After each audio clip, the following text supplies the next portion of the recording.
Halo sahabat Indonesia.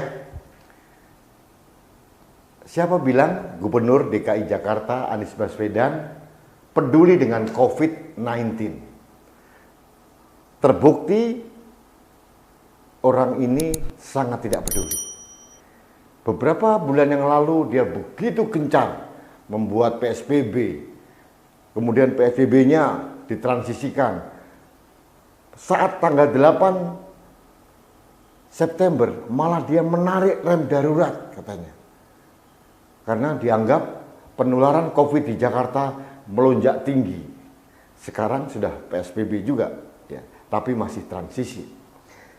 Tapi ternyata orang ini tidak peduli. Ya. Terbukti apa? Yang pertama, pada saat Rizik Syihab datang dengan segala kompatriotnya, dia justru datang ke rumah Rizik tanpa mengindahkan protokol kesehatan. Ya, kemarin ada acara ya di Jalan Kasablanka antara Tebet sampai kota Kasablanka, kerumunan massa ribuan. Malah ada wakil gubernur Jakarta datang di situ. Ada masalah apa? Ditegurkah? Satpol PP datangkah? Tidak. Nah, tanggal 14 November, ternyata Rizik Syihab mantu anaknya katanya. Yang diundang bukan main-main. 10.000 orang katanya. Satu jalan KS Tubun ditutup untuk perhelatan menantunya Rizik Syihab. Konon, saksi pernikahannya siapa? Anies Baswedan. Saya tidak membahas kenapa mereka begitu dekat, semua orang sudah tahu. Yang saya pedulikan, kenapa dia tidak peduli dengan kerumunan massa yang puluhan ribu dalam waktu yang sama, di tempat yang sama. Ini luar biasa. Nah, apakah ini tidak menimbulkan klaster baru? Sedangkan kemarin Indonesia dan Jakarta rekor tertinggi penularan COVID-19. Sahabat Indonesia, dalam semua perhelatan, mulai tanggal 10 November kemarin, kemudian tanggal 13 di Tebet, kemudian di Puncak, jangankan Gubernur Anies Baswedan, Ketua Satgas Covid pusat pun juga tidak berbuat apa-apa, tidak bersuara. Nah, kemana negara? Katanya orang harus pakai masker, harus social distancing, kemudian harus sering mencuci tangan. Sedangkan kerumunan massa ribuan dari Gadok sampai Puncak di atas, kemudian di Kasablanka, kemudian di Bandara Soekarno-Hatta, kenapa tidak ada satupun ketua Satgas Covid yang bersuara? Kemana negara? Nah, kalau begini, saya jadi ragu-ragu nih. Bagaimana mungkin bisa program presiden untuk penanganan COVID dapat berjalan dengan baik kalau orang-orang di bawah presiden seperti ini? Satgasnya tidak berbunyi apa-apa, melempem. Gubernur Jakarta juga Samimawan, Gubernur Jawa Barat Samimawan.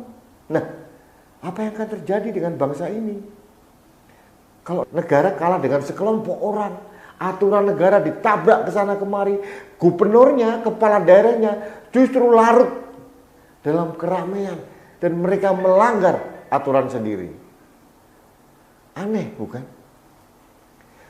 Saya kemarin menunggu dengan cemas. Siapa tahu Satpol PP itu, aparat kebanggaannya Anies Baswedan, datang menggerebek kegiatan maulutan di Tebet karena sudah melanggar protokol kesehatan. Ternyata tidak pernah ada. Bahkan katanya lurah, camat, wali kota Jakarta Pusat, tempat tinggalnya Rizik Syihab yang ada perhelatan mantu tanggal 14 November, justru memfasilitasi, menyiapkan tenda, menyiapkan toilet portable, dan sebagainya, dan sebagainya. Bagaimana mungkin ini? Ini bukan masa normal. Ini masa pandemi yang belum berakhir.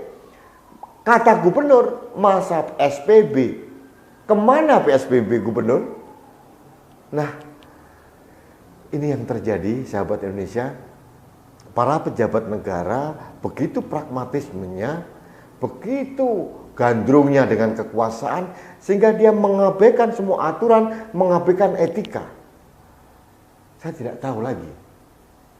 Saya kasihan dengan Presiden Jokowi. Nah, ini juga harus menjadi perenungan buat Presiden. Mengapa arahannya, programnya dalam penanganan COVID melempem? Karena apa? Orang-orang seperti ini. Padahal di situ ada Kepala Staf Angkatan Darat, ada Wakil Kepala Kepolisian Republik Indonesia, ada Menteri BUMN. Kemana mereka?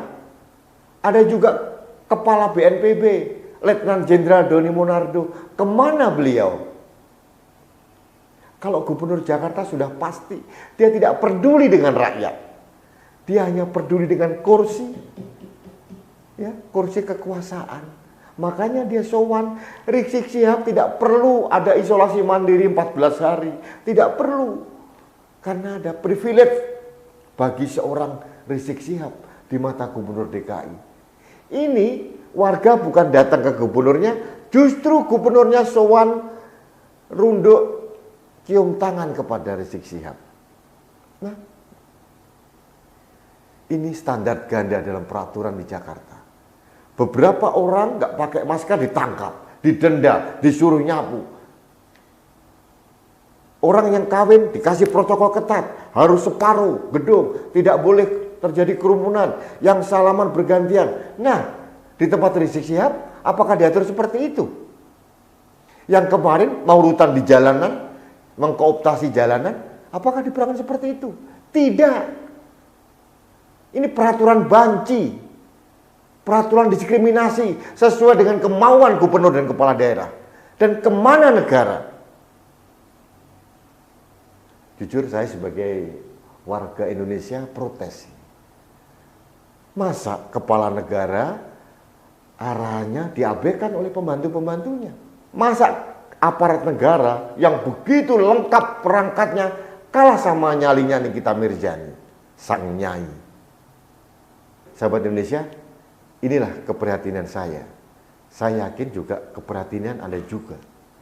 Negara ini sedang tidur nyenyak, lunglai tak berdaya. Ya. Pertunjukan semena-mena oleh kelompok tertentu dibiarkan merajalela. Malah justru difasilitasi oleh kepala daerah dan gubernur. Ini mau dibawa kemana negara ini? Baiklah sahabat Indonesia, inilah opini saya. Kegeraman saya di akhir pekan terhadap pola tingkah sang gubernur DKI Jakarta Anies Baswedan yang begitu edan kalau menurut saya. Ya, keselamatan warga, nyawa warga diabaikan. Demi apa? Pragmatisme kekuasaan. Aturan dilabrak semuanya. Inilah yang terjadi di negara kita. Baik, sahabat Indonesia, demikian opini saya hari ini. Jangan lupa like dan subscribe kanal TV Anak Bangsa, saluran penyuara kebenaran untuk menjaga Indonesia tercinta. Selamat akhir pekan, salam damai dari Rudi SKP.